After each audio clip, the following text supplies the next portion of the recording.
sibavalela ukubakhombisa ukuthi njengomasipala yithi abanikazi bendawo and siyayifuna imali yethu njengomasipala and sizobakhipha ngoba sinawo abantu base-South Africa abafunayo ukusebenza la.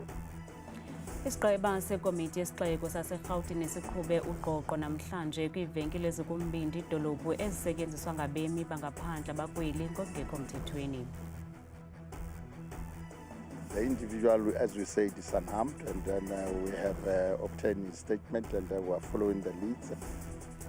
Mapolisa aphanda ityala lelinge eliphanzileyo lokuzama ukubulala uHenry Pretorius ekhayeni lakhe Don Park eBoksburg nowakhankanywa lingqina uT kwikomishoni kaMadlanga neqhubayo kungoku nje. Isebe lezempilo eMpuma Koloni likhupha isilumkiso sokuba abazali nasezikolweni baqaphele imeko yabantwana emva kokuqhambuka kwesifo esichaphazela abantwana esibizwa ngokuba yi-cluster. Esi sifo siqatshelwe eAberdeen nalapho abantwana bengeniswe kumaziko onyango ngobuninzi kutshanje.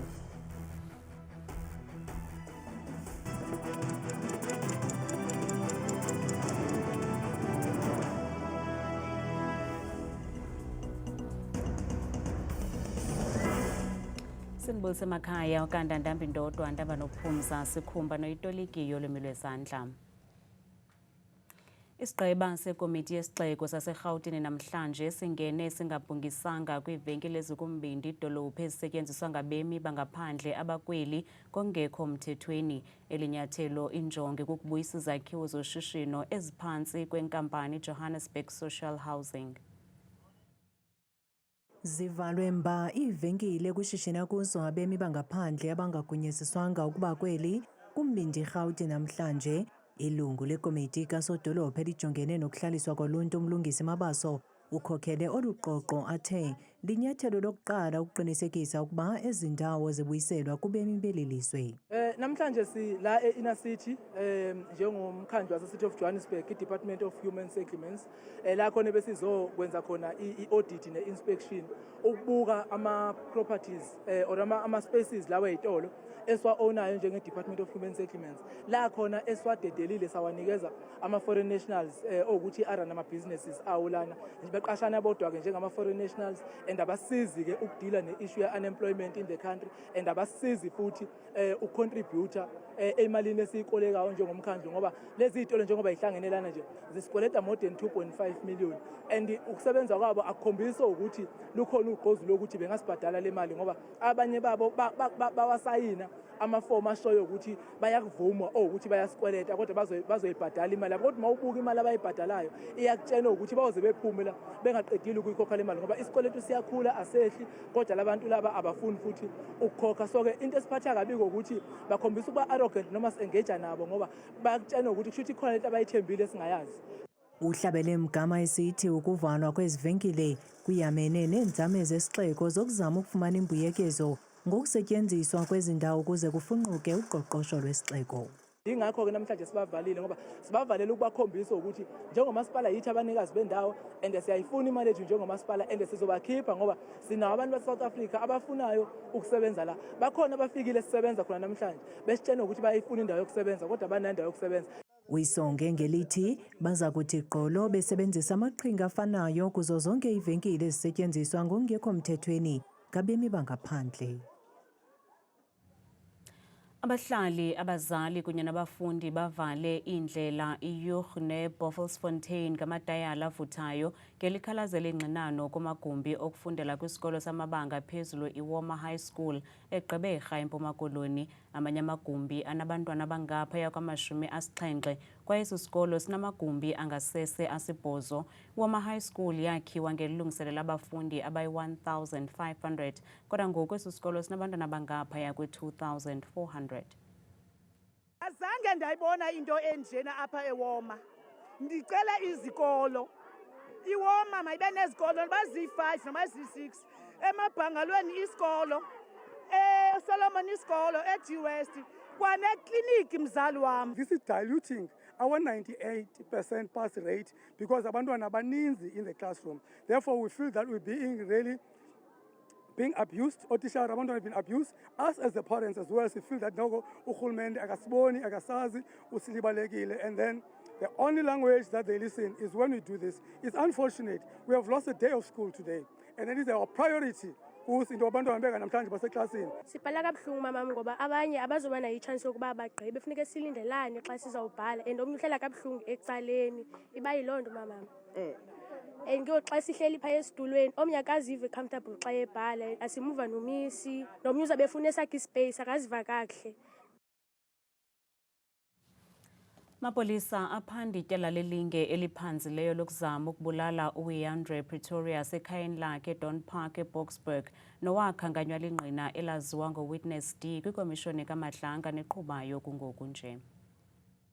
Kubonakala ngathi ubungqina obenziwa nguMarius van der Merwe phambi kwekomishoni kaMadlanga ishiya umqela wempalalo-gazi. Oku kuza nanjengoko namhlanje ziye zaphansi iinzame zokubulala omnye wabantu abakhankanywa lingqina uWitness D kwikomishoni kaMadlanga uWeandre Pretorius ngethuba ingena kwikhaya lakhe namhlanje.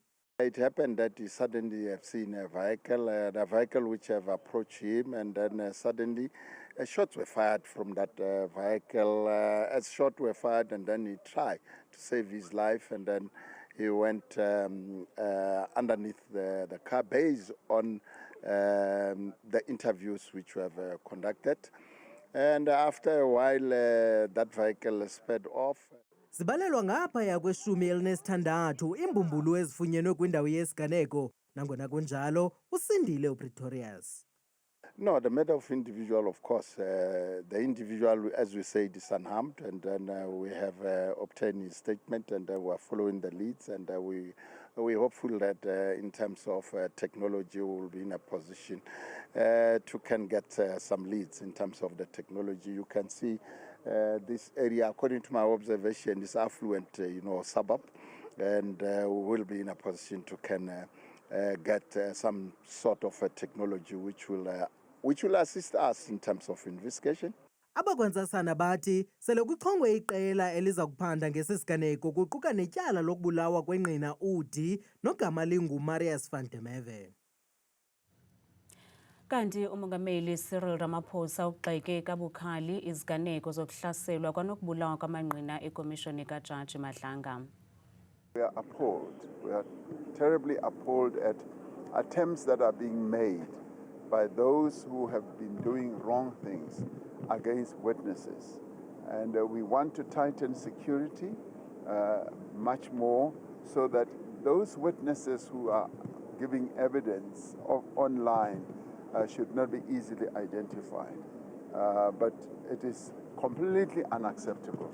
And this is the reason why we set up the Madlanga Commission, so that we can get to the heart of all the shenanigans that are happening with regard to these gangs and these entities that are trying to capture the police.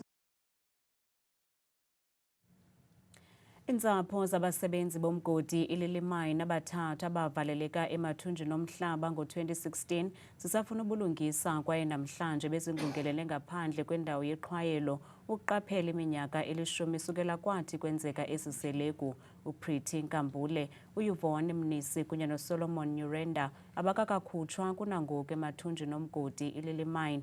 Iintsapho zabo kungoku nje zithi inye into eziyifunayo kukungcwaba amathambo ezizalwane zabo. Namhlanje kuphawulwa iminyaka 10 susela oko kwehla isiganeko sokusweleka kwabasebenzi kwinkampani yomgodi iLilliemine eMpumalanga ngomnyaka ka-2016.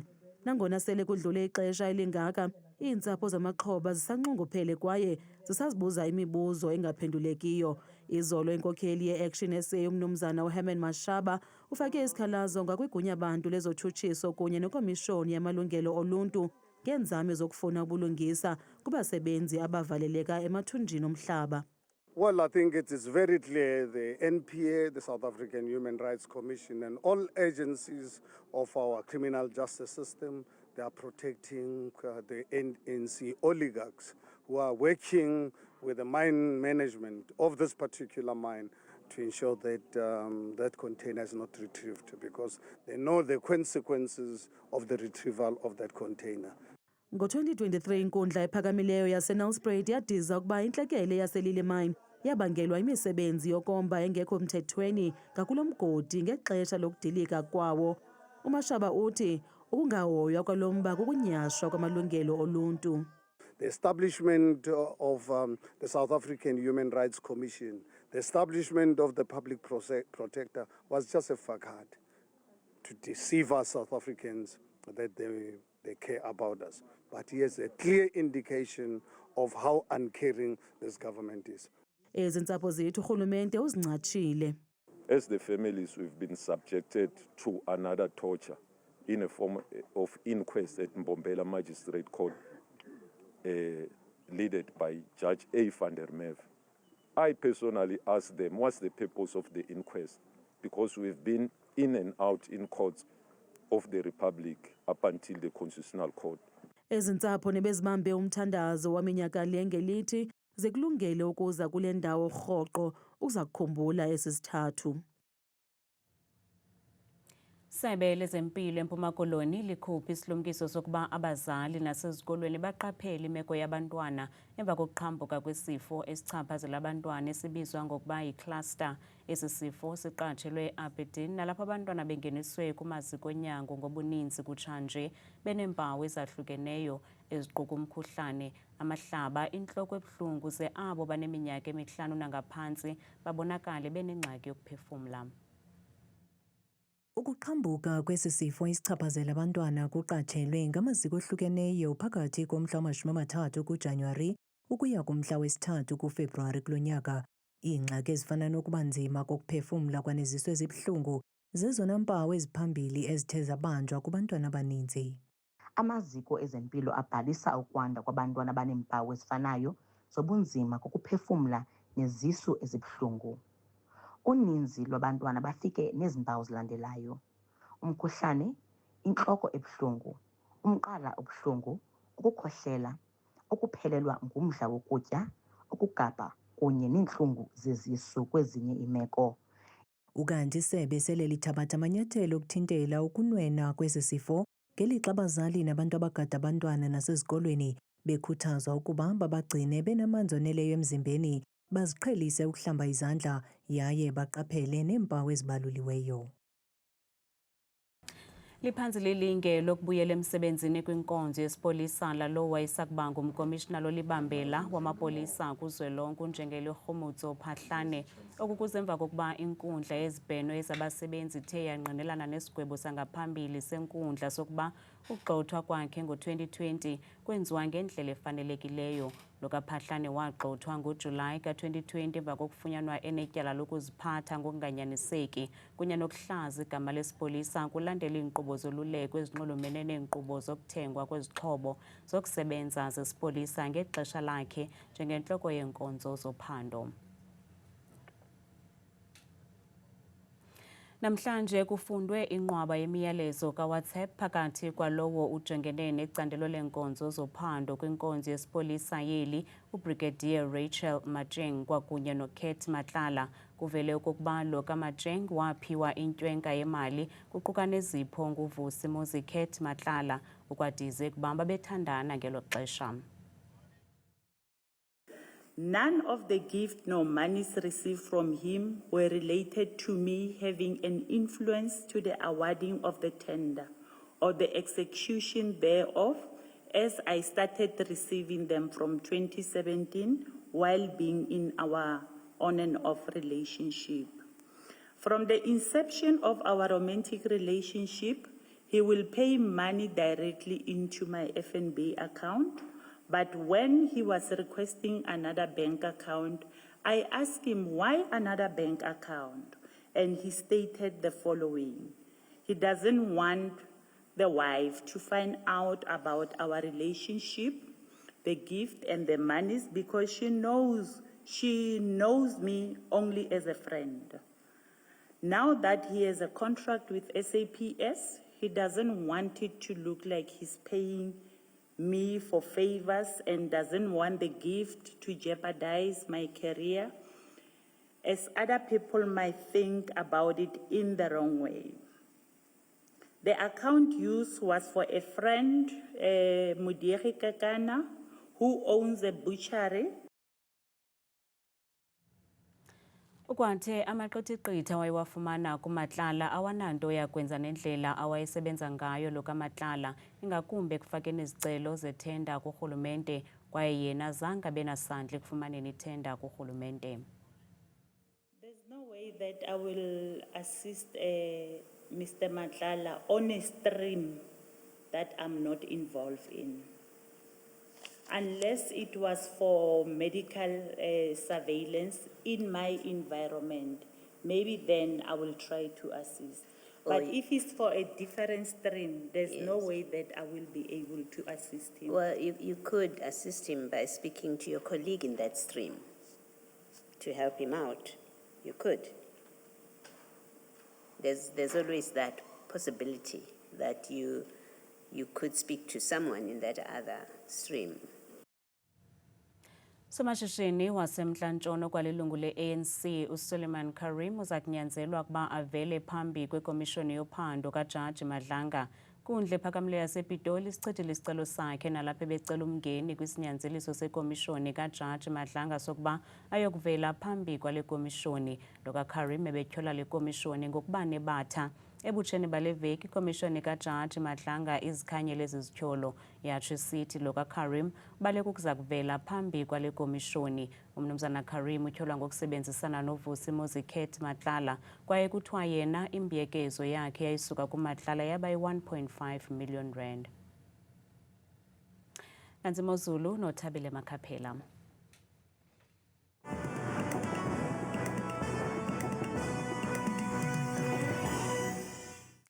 Inkosi kakhulu ke mamqwathi khatshwa ngumamzangwa apho ezindabeni. Ndiyakubulisa ke mbukeli wami ekhaya, ndikwamkeleke nawe kwiqonga lam lemozulu. Bethulo ke ngegama mna ndikuThabile, ndiyinzwakazi yabathembu. Mvanje ngokubanzi masijongeni ke bethuna nantsi kaloku imozulu. Leyo ke mbukeli ekhaya siyasiphawuleni ke iziganeko zamafu nemvula ngomso kusukela ekuseni ngomso emva kwemini. Narhatywa uqaphela nawe mbukeli wami apha ekhaya nokusibekele mpela kwindawo zonke nje ezithanda uzinza kumbindi. Ndawo kaloku ezifana phaya koPriska ngexesha lasekuseni phaya amaqondo okutshisa phansi ngo-20 degrees. Bathi ke emva kwemini ngomso basonga usuku futhi selifudvele kamnandi phaya ngawo lo mashumi 3 akhatshwa sisini ngokubanzi bethuna masijongeni kokhona ke amaqondo wakho phansi naphezulu. Sivule ke iphondo lokuqala eliphaya lona empuma koloni njengaphaya kwindawo ezininzi ke mbukelo ezithanda uzinza kakhulu ke kumazantsi nentshona elapho nophaa koKaladokhwe nazo zonke nje zaziphela kwakusekuseni futhi zezomvula zikhatshwa zindudumo ngamaqondo okutshisa phansi ka-20 degrees. Nantsi kwakhona bethuna kaloku imozulu ke kwiphondo lase-Free State ngamandla ke kwindawo ezininzi ezizinze kumazantsi nombindi kwelapho nophaa koBloemfontein kwasekuseni futhi ku-18 degrees othande kakhulu ke ukusibekela. Kanti nantsi imozulu kwakhona bethuna kwiphondo laphaya entshona koloni ngamandla ke futhi imbukeli wami ekhaya futhi ke kumazantsi nempuma elaphondo njengaphaya koGeorge kwasekuseni qaba ngamafu mpela phaya ko-21 degrees. Chuncabe nam ngokubanzi sijongeni bethuna ephondweni laphaya koNorthern Cape ngamandla ke mzontsundu ekhaya koKuruman ndawo kaloku ezikumantla kwelaphondo kwasekuseni futhi ngalo mafu ngo-20 degrees. Ofana nqwa ke phofu naphaya ekuseni eKimberley zebenjenje phaya ephondweni lase-North West zilapha kumbindi gxebe namantla walapho noMahikeng umzekelo kwasekuseni futhi ngalo mafu nenkwanka ekuseni efana nqwa ke phofu naphaya eKlerksdorp ngo-17 degrees. Kanti ke imozulu kwiphondo laphaya eGauteng apho sikhoyo thina ngawo kaloku lo mzuzu impela ke phaya kaloku kundlunkulu welaphondo kusePretoria ke apho kucwingile kamnandi phaya ekuseni bevuswa ku-17 degrees. Nyuka nam ngokubanzi bese sijonge phaya ephondweni ke elizinze kumantla apha eMzantsi Afrika. Phondo elo yiLimpopo ngamazantsi ke bukele phaa koBilawila kwasekuseni futhi kumyoli phaa kuphole yonke lamva kwemini ngomso besonga usuku kutshisa ngama-30 nje azaphinda abe nesibini. Kanti ngokubanzi sehle sijonge phaya ephondweni laseMpumalanga ngamandla ke futhi ke kwimpuma yelaphondo koSikhukhuza umzekelo seseni futhi qaba ngamafu mpela phaya ngama-20 nje akhatshwa sisibini. Vuma apha ekhaya ndivale ndisonge imozulu ngephondo lokugqibela phaya ke bethuna KwaZulu Natal ngamandla ke kumantla olaphondo nakwimpuma phaya umzekelo phaa koPhongolo ekuseni futhi zezo ziganeko nezomvula zithe gqa yonke laa ntsasa ngo-19 degrees. Mna ndikuthanda kangaka xa jele imiyoli.